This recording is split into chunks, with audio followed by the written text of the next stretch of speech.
Hello সবাইকে, আজকে রান্না করব কুমড়োর শাক দিয়ে মটর ডাল। প্রথমেই মটর ডালটাকে সেদ্ধ করে নেব, তার জন্য কুকারে দিয়ে দিলাম মটর ডাল। পরিমাণ মতন এখানে দিয়ে দিয়েছি জল, দুটো কাঁচা লঙ্কা, নুন, হলুদ আর একটুখানি সাদা তেল দিয়ে আমি ডালটাকে সেদ্ধ করে নিচ্ছি। আর এইদিকে আমার কিন্তু কুমড়ো শাকগুলো কেটে ধুয়ে রাখা হয়ে গেছে, খুব ভালো করে এখানে কিন্তু ধুয়ে নিয়েছি। এইদিকে আমার ডালটাও কিন্তু সেদ্ধ করা হয়ে গেছে।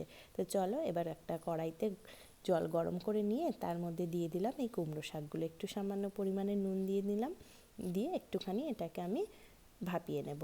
দিয়ে দিলাম সেদ্ধ করা ডালটাও, এটা দিয়ে একটুখানি ফুটিয়ে নেব। এতেই কিন্তু কুমড়ো শাকগুলো আর ডগাগুলো সেদ্ধ হয়ে যাবে। ব্যাস, ডালটা আমার সেদ্ধও হয়ে গেছে, ডগাগুলোও সব সেদ্ধ হয়ে গেছে। একটা বাটিতে ঢেলে রাখছি। এবার কড়াইতে তেল গরম করে দিয়ে দিলাম দুটো শুকনো লঙ্কা, সাথে দিয়ে দিলাম দুটো তেজপাতা। আর আমি আজকে রান্না করছি 5 ফোড়ন দিয়ে, তাই পরিমাণ মতো এখানে 5 ফোড়নও দিয়ে দিলাম। ভালো করে এখানে 5 ফোড়নগুলো নাড়াচাড়া করে যেই 5 ফোড়নের গন্ধ বেরিয়ে এসছে, এবার ডালটাকেও কিন্তু আমি সম্বার দিয়ে দিলাম। 5 ফোড়ন দিয়ে রান্না করলে আদা আমি দিই না।